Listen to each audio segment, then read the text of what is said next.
Hello बच्चों, क्या हालचाल। उम्मीद करता हूं कि आपके पेपर बहुत अच्छे जा रहे होंगे। आज का जो स्पेशली ये वीडियो है क्लास 10 सीबीएसई के लिए है, जिनका 13 तारीख को साइंस का पेपर है। और साइंस में हम कैसे तैयारी करें, अभी तक आपने कल मैथ के पेपर के आने के बाद जो भी पढ़ा हो, ठीक है, पढ़ ही रहे होंगे और अभी भी आप पढ़ रहे होंगे, ठीक है। इसके बाद हम बात करते हैं कि साइंस में क्या क्या चीज इंपॉर्टेंट और कैसे पेपर आ सकता है, तो उसके बारे में आपको बताऊंगा, ठीक।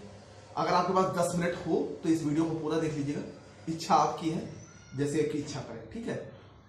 तो आज हम जैसे बताते हैं कि आपको जैसे स्टार्ट किससे करना है। जैसे आप लाइट वाला अगर चैप्टर उठाते हैं तो रिफ्लेक्शन से आपको क्या क्या तैयार करना है। Law of reflection, Snell's law of reflection, image formation by concave mirror and convex mirror. देखिए, कॉनकेव मिरर और कॉन्वेक्स मिरर में जितने भी डायग्राम वाले हैं, जैसे object at infinity, at centre of, beyond centre of curvature, at centre of curvature, at focus, ये सारे डायग्राम की प्रैक्टिस करनी है। मिरर फार्मूला ध्यान रखिएगा, लीनियर मैग्निफिकेशन ये आता है, और इसमें एग्जांपल जो है 1.4, 1.6 और 1.9 जो आपकी रेफरेंस बुक होगी उसका। रिफ्रैक्शन तैयार करना है, रिलेटिव और एब्सोल्यूट रिफ्रैक्टिव इंडेक्स ये आपको तैयार करना है। Refraction through a rectangular glass slab ये आपको तैयार करना है। Illustration of refraction of high, pencil और कॉइन वाला जो रियल डेथ और अपरेंट डेथ वाला क्वेश्चन है, वो जो रीजन वाइज में क्वेश्चन आएगा वो तैयार करना है। पावर ऑफ लेंस, ह्यूमन आई में पावर ऑफ एकोमोडेशन, मायोपिया और वो जो दूर का जिसको नहीं दिखता और पास को जिसको नहीं दिखता है, वो चीज तैयार करनी है। प्रिज्म देखना है, टिंडल इफेक्ट देखना है, एप्लीकेशन ऑफ स्कैटरिंग ये देखना है। इसमें आसमान का रंग नीला क्यों दिखाई देता है, ठीक है, रेनबो कलर हो गया, और तारे चमकते क्यों हैं, ये जो रीजन वाइज क्वेश्चन है ये आपके पेपर में आते हैं, ठीक। ये मैंने 3 पन्ने का पीडीएफ बनाया जिसमें फिजिक्स और केमिस्ट्री आपकी कवर हो जाएगी। बायोलॉजी का मैं आपको बता दूंगा, अगर आप फोन करोगे तो मैं आपको बता दूंगा बायोलॉजी में क्या क्या पढ़ना है, ठीक है। बाकी इसकी पीडीएफ आप व्हाट्सएप करना, मैं आपको मैसेज दे दूंगा। इसकी कोई मैंने पीडीएफ नहीं बनाई है, एक प्रोफार्मा तैयार किया है, जो इंपॉर्टेंट क्वेश्चन वो आपको आ सकते हैं, ठीक। अब जैसे बात करें इलेक्ट्रिसिटी में, तो इलेक्ट्रिसिटी में आपके पास potential difference, electrical field, Ohm's law के अंदर ओम्स लॉ हो गया, वीआई और आईवी कैरेक्टरिस्टिक हो गया, रेजिस्टिविटी हो गया। सीरीज और पैरेलल से न्यूमेरिकल आते हैं, ठीक है। इसमें एक न्यूमेरिकल इस तरह भी अक्सर पूछा जा रहा है कि जैसे 2 रेजिस्टेंस आपके पास दिए गए हैं, एक 3 ओम का दिया गया है, 4 ओम का दिया है, इसको किस हिसाब से जोड़ा जाए कि इसका आंसर ये आ जाए। तो इन क्वेश्चन में सबसे बेहतर ये है कि आप 2 को सीरीज 1 को पैरेलल और 2 को पैरेलल 1 को सीरीज में जोड़ दें, तो आपका आंसर आ सकता है। आसान सा क्वेश्चन है, या तो सीरीज पैरेलल से सीधा डायग्राम वाला क्वेश्चन आएगा, या तो ऐसा क्वेश्चन आएगा, ठीक। फिर दूसरा एक क्वेश्चन अक्सर देखा गया है, derive an expression heating effect of electric current, joules law of heating, ठीक है, इलेक्ट्रिकल पावर, और इससे न्यूमेरिकल आते हैं, और रेजिस्टिविटी से अधिकतर जो क्वेश्चन पूछा गया है, रेशियो वाला न्यूमेरिकल पूछा जाता है, जिसमें रेशियो दिया जाता है L1 L2 करके। फैक्टर ऑफ रेजिस्टिविटी पूछा जाता है, जैसे R बराबर रो L अपॉन A, किस पे किस पर इफेक्ट डालता है, वो हो गया। मैग्नेटिज्म में आते हैं तो प्रॉपर्टी ऑफ मैग्नेटिक फील्ड हो गया, सर्कुलर लूप हो गया, सोलेनॉइड हो गया, Fleming left hand and right hand rule हो गया। इलेक्ट्रिक मोटर, इलेक्ट्रिकल की प्रिंसिपल और वर्किंग दोनों आती है, ठीक है। और सोर्सेस ऑफ एनर्जी में बायोगैस एंड बायो प्लांट है। ये आप व्हाट्सएप पर मुझसे मांगोगे तो मैं ये तीनों फोटो आप दे दूंगा खींच के, आप इससे तैयार कर लेना, ठीक है। अभी आप वीडियो बने रहिए, मैं आपको कुछ इंपॉर्टेंट चीज बताने वाला हूं, ताकि जो आपके पेपर में आप न्यूमेरिकल को कैसे सॉल्व करेंगे वो मैं आपको बताऊंगा। अब जैसे हम केमिस्ट्री की बात करें, तो केमिस्ट्री में जैसे आईयूपीएससी में आपको आईयूपीएससी नेम देखने हैं। अगर जिसको आईयूपीएससी नहीं आती है, मैं उसका लिंक डाल दूंगा, उस जिसमें आईयूपीएससी मैंने बताई है वो आप देख लेंगे तो आपको आईयूपीएससी देगा। और तो भी अगर आपको नहीं आती है तो आप फोन करके पूछ सकते हैं, मैं आपको बता दूंगा, कोई दिक्कत वाली बात नहीं है। 13 तारीख को आपका पेपर आप आराम से कर सकते हैं, टेंशन लेने की जरूरत नहीं है। जितना बता रहा हूं उतना आप अगर कर लेते हैं तो आईयूपीएससी से जैसे एथेनॉल से एथीन आएगा, एथेनॉल टू एथेनोइक एसिड आएगा, ठीक है, एस्टरिफिकेशन हो गया, स्पॉनिफिकेशन हो गया, ये सब।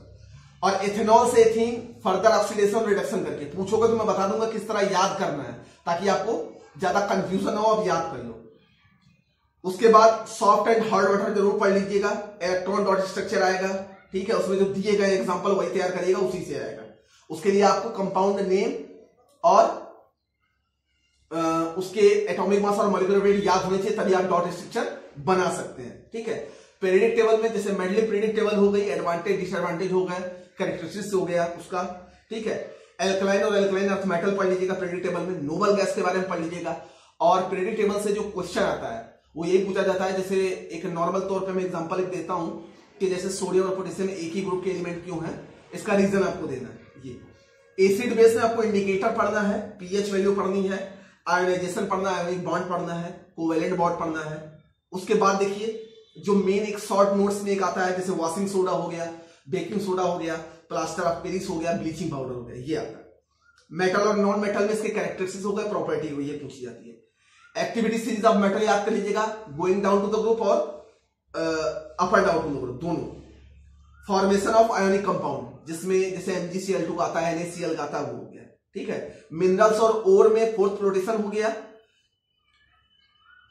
और मेटल्स एंड ओर, जैसे किसी मेटल से ओर को कैसे प्योर किया जाता है उसके नाम जरूर याद रखिएगा, वो भी अक्सर पूछा जाता है।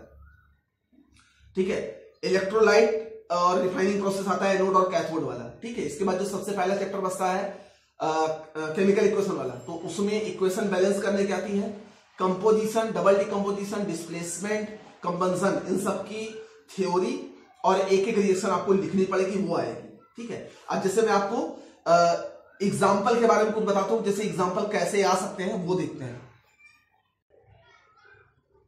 तो देखिए एग्जाम्पल इसमें कैसे आएंगे, जैसे मैंने आपको बताया कि पावर ऑफ लेंथ से आता है। ठीक है, फोकल लेंथ वाले से आते हैं न्यूमेरिकल, जिसमें ऑब्जेक्ट की हाइट पूछी जाती है या इमेज की हाइट पूछी जाती है, उस टाइप के भी न्यूमेरिकल आते हैं, उसको कर लीजिएगा। उसका मैंने आपको एग्जांपल बता दिया, 3 न्यूमेरिकल कर लेंगे तो आपका चैप्टर कवर हो जाएगा। रेजिस्टेंस से मैंने आपको बताया कि सीरीज और पैरेलल वाले कर लीजिएगा। जैसे इसमें एक न्यूमेरिकल आता है जैसे कि 2 रेजिस्टेंस दिए गए 3 ओम और 4 ओम के, उनको किस तरह जोड़ा जाए, या पैरेलल में कि सीरीज में, कि इसका आंसर ये होगा। ठीक, और बाकी जो न्यूमेरिकल आपके हैं जैसे पावर वाले हो गए, रेजिस्टिविटी से न्यूमेरिकल आता है, पावर एकोमोडेशन से न्यूमेरिकल नहीं आता, रेजिस्टिविटी से न्यूमेरिकल आता है, पावर ऑफ लेंथ से। रेजिस्टिविटी में जो पावर है, हीटिंग इफेक्ट ऑफ का डेरिवेशन आता है, वो तैयार कर लीजिएगा। ठीक है, और एक और देखिएगा कॉनकेव मिरर और कॉन्वेक्स मिरर का। Concave mirror and convex mirror में जो साइन कन्वेंशन रूल है उसको आप एक बार देख लेंगे तो आपका पूरे जो न्यूमेरिकल पार्ट है वो आपका कवर हो जाएगा। ठीक, तो इस तरह आपको पूरी तैयारी करनी है। अब अगर यहां तक जो इसने वीडियो देखा हो, अगर आपको अभी भी कोई डाउट है तो आप फोन करके पूछ सकते हो, मैं फोटो आपको व्हाट्सएप में दे दूंगा, नंबर आपके पास मेरा होगा ही। ठीक है, और उम्मीद करता हूं कि आप इस हिसाब से तैयारी करिए, आपका पेपर अच्छा होगा। और किसी को अगर डाउट हो तो फोन करके पूछ सकता है। ठीक है, तब तक के लिए आप अपनी पढ़ाई पर फोकस करिए, ध्यान रखिए, और अगर कोई दिक्कत होती है जरूर पूछिए। मैं बार बार कह रहा हूं, डरने की जरूरत नहीं है, आप शांति से बैठकर आराम से अपना पढ़िए। ये मुझसे फोटो लीजिएगा क्या क्या तैयार करना है, जैसे कन्वर्जन जो मैंने बताया आपको, कार्बोनेट्स जो कंपाउंड है, एल्कीन एल्केन का जनरल फार्मूला भी पूछा जाता है, आईयूपीएसी पूछी जाती है, तो आईयूपीएसी अगर जिसको नहीं आती वो पूछ सकता है, मैं उसको बता दूंगा। ठीक है, अब आप लोगों के सजेशन पे डिपेंड करता है कि अगर चाहो तो कल एक छोटी सी लाइव क्लास में रख दूं, अगर आपका टाइम वेस्ट ना हो रहा हो तो ये ध्यान से सुनिएगा। अगर आपका टाइम वेस्ट हो रहा हो तो आप अपना पढ़िए जैसे आप पढ़ते आ रहे हैं, कोई दिक्कत नहीं है। सजेशन देना मेरा काम था, सजेशन मैंने दे दिया। अगर आपको अच्छा लगे तो आप पूछ सकते हैं फोन करके। बाकी आप तैयारी जिस तरह कर रहे हैं भरपूर कर रहा हूँ, उम्मीद है कि आपका पेपर जिस तरह मैथ का अच्छा गया होगा उस तरह साइंस का भी अच्छा जाएगा। तब तक के लिए धन्यवाद, अपना ख्याल रखिए और पढ़ते रहिए। Thank you.